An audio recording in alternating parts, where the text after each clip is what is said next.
नमस्कार, news for nation में आपका स्वागत है और मैं हूं आपके साथ युवराज। कोरोना महामारी की दूसरी लहर का कहर अब बिहार के साथ साथ पूरे देश में भी दिख रहा है। एक तरफ जहां देश की बात की जाए तो 2 लाख से भी अधिक मामले प्रतिदिन मिल रहे हैं, वहीं दूसरी बात आपको बता दें कि बिहार का हॉटस्पॉट खुद राजधानी पटना बना हुआ है, जहां परसों की बात की जाए तो करीब 2000 से भी ज़्यादा संक्रमित मिले थे, मगर कल की बात की जाए तो कोरोना के संक्रमण में इसमें थोड़ी कमी आई है और फिर 2100 की जगह 1364 नए संक्रमित मिले हैं।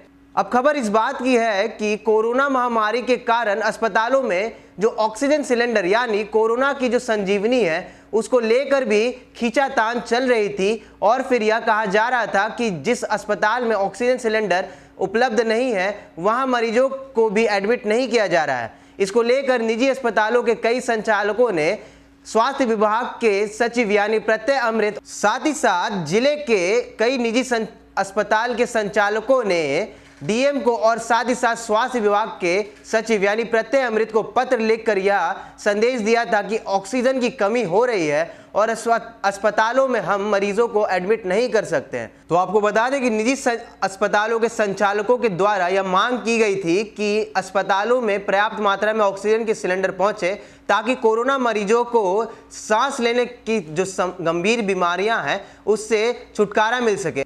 इसको देखते हुए डीएम चंद्रशेखर सिंह और फिर स्वास्थ्य विभाग के सचिव प्रत्यय अमृत ने भी कई तरह की सुविधा मुहैया कराई। और फिर आपको बता दें कि बिहार से सटे पड़ोसी राज्य यानी झारखंड से ही कल ही लिक्विफाइड ऑक्सीजन की आपूर्ति बिहार में हुई है। अब आपको इस खबर के बारे में विस्तार से बताते हैं और बताते हैं कि कहां-कहां ऑक्सीजन आपको मिल सकता है और फिर कोरोना मरीजों के लिए यह संजीवनी आपको कैसे और कहां मिलेगी। पटना के अस्पतालों में भर्ती मरीजों को ऑक्सीजन की कमी नहीं हो, इसके लिए शुक्रवार को जमशेदपुर और बोकारो से 3 टैंकर लिक्विड ऑक्सीजन मंगाया गया है। ये ऑक्सीजन बियाडा के माध्यम से पटना में ऑक्सीजन की आपूर्ति करने वाले तीनों प्लांट को भेजा गया है। इसमें messrs Usha air product limited Sipara को 1 tanker, Pataliputra industrial gases private limited Sabalpur Didarganj को 1 टैंकर और बंसी air gas private limited Fatuha को 1 टैंकर दिया गया है। हर टैंकर से 2000 लिक्विड ऑक्सीजन सिलेंडर तैयार हो सकते हैं। शुक्रवार सुबह 7 बजे से शाम 7 बजे तक इन तीनों आपूर्तिकर्ताओं ने 3900 सिलेंडर तैयार करके पटना के विभिन्न अस्पतालों को भेज दिया था। इसके बाद देर रात तक सिलेंडर तैयार किए जा रहे थे, उन्हें भेजा जा रहा था। इसमें पाटलिपुत्र स्थित प्लांट से 1200 सिलेंडर तैयार किए गए थे और अन्य दोनों से 1350 क्रमशः 1350 सिलेंडर। इन तीनों ऑक्सीजन आपूर्तिकर्ताओं के प्लांट की स्थिति और यहां से हो रही अस्पतालों को आपूर्ति का निरीक्षण करने के लिए पटना डीएम चंद्रशेखर सिंह शुक्रवार रात पहुंचे। इस दौरान उन्होंने तीनों आपूर्तिकर्ताओं को निर्देश दिया कि किसी भी स्थिति में अस्पतालों को ऑक्सीजन सिलेंडर की आपूर्ति बाधित नहीं होनी चाहिए। डीएम ने मेडिकल कॉलेजों में उपस्थित ऑक्सीजन प्लांटों की स्थिति और उनके आंतरिक उत्पादन खपत की जांच करने के लिए एक मजिस्ट्रेट को निर्देश दिया है।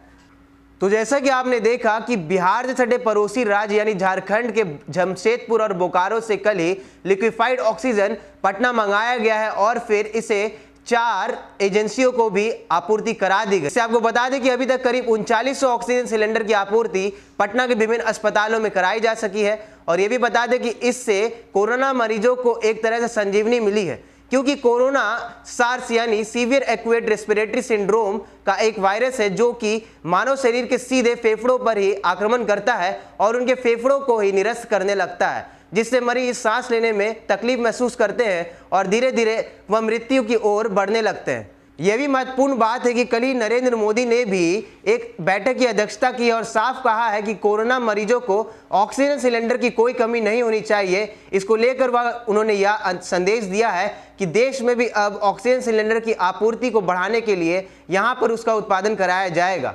तमाम खबरों में बने रहने के लिए आप देखते रहिए न्यूज़ फॉर नेशन। यहाँ आपको मिलेगी खबरों से आगे। धन्यवाद।